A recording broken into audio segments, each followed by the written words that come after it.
Hello বন্ধুরা, কেমন আছো সবাই? আশা করি সবাই খুব ভালো আছো। আমিও খুব ভালো আছি। আর সকাল সকাল বেরিয়ে ফেলেছি কলেজ যাওয়ার জন্য।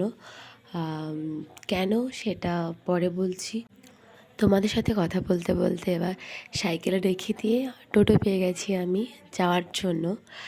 আম, তো 3 বছরের জার্নি আজকে কমপ্লিট হয়ে গেল।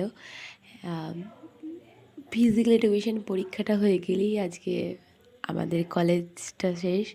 এই যে আমি আমার ড্রেস পরে নিয়েছি, আর এই যে গলার আই কার্ডটাও আজকে পর থেকে আমাদের পড়তে হবে না। তো এইভাবে এবার আমি কলেজে চলে এসেছি।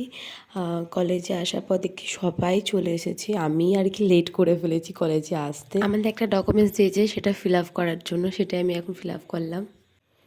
ফিল আপটা শেষ করার পর দেখছি কেউ আর ঘরেতে নেই, সবাই বাইরে বেরিয়ে গেছে। বেরিয়ে দেখছি সবাই বাইরে বসে আছে।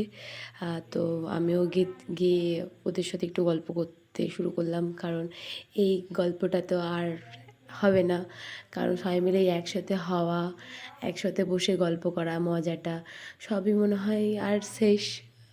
এবার সবাই আলাদা আলাদা। এবার স্যার ডাকছে তো রুমে যাওয়ার জন্য। এসে দেখি সবাই প্রজেক্ট জমা দিচ্ছে, তো আমিও আমার প্রজেক্টটা বার করে দাঁড়িয়ে আছি কখন জমা দেবো আর কি, সেই জন্য। তো দেখলাম সবাই মোটামুটি জমা দিয়ে দিয়েছে। এবার শুরু হলো আমাদের দ্বিতীয় পরীক্ষা। এই যে প্লেটগুলো আছে ওদিক থেকে এদিকে নিয়ে আসতে হবে, মানে রানটা করতে হবে অ্যাকচুয়ালি 8বার। তো এইভাবেই মানে করবে সবাই মিলে। আর তারপরে এই ব্যায়ামটা করতে হবে সবাইকে। এটাও যে যতবার করতে পারবে, 1 মিনিট টাইম আছে, যতবার আর কি করতে পারবে। আমরা সবটাই লুকিয়ে লুকিয়ে বাইরে থেকে দেখছি। এখানে স্যার আছে, আমরা দরজা থেকে বাইরে দাঁড়িয়ে আছি। তো স্যার যদি দেখতে পায় আমাদেরকে ভীষণ পরিমাণে বকবে। সবাই মোটামুটি ভালোই করছে। আমরাও ভীষণ নার্ভাস, কেন এখনও আমাদের হয়নি। কীভাবে দাঁড়িয়ে আছে একবার দেখো বন্ধুরা তোমরা।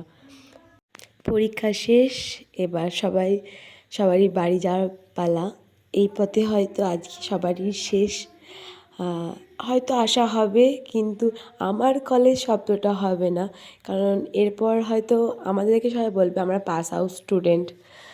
তো নিজের জিনিসটা থাকবে না। একবার দেখে নাও আমাদের কলেজের ভিউটা, সত্যি খুব সুন্দর। 3 বছরের জার্নিটা কিছু মনেই হয়নি, এত সুন্দর। বৃষ্টি আরম্ভ হয়ে গেছে, তো আমরা ছাতা নিয়ে একসাথে সবাই যাচ্ছি। ও ছাতা আনতে ভুলে গেছে, সেটাই নিয়েই গল্প হচ্ছে আমার। আর পিছন দিকে তাকিয়ে দেখছি সবাই চলে গেছে আর কি। যাই হোক, এবার টোটো থেকে নেমে পড়েছি, আবার সাইকেল নিয়েছি বাড়ি যাওয়ার পথে আর কি।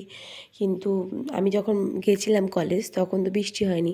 এখন বৃষ্টি হওয়ার ফলে রাস্তায় প্রচুর পরিমাণে জল জমে গেছে। এ দেখো আমাদের রোয়া শুরু হবে, এখন রোয়া হয়নি, মানে প্রচুর পরিমাণে জল জমেছে। দেখো একবার রাস্তাগুলো কী অবস্থা হয়ে আছে। তো আস্তে আস্তে দেখছি বকগুলো এরকম মাঠে বসেছিল, খুব সুন্দর লাগছে, উড়ে যাচ্ছে, আকাশটাও সত্যি খুব সুন্দর লাগছে। তো আমি জানি না আমার এই ভিডিওটা কতটা ভালো হয়েছে। যদি ভালো লাগে একটু সাবস্ক্রাইব করো, পাশে থেকো।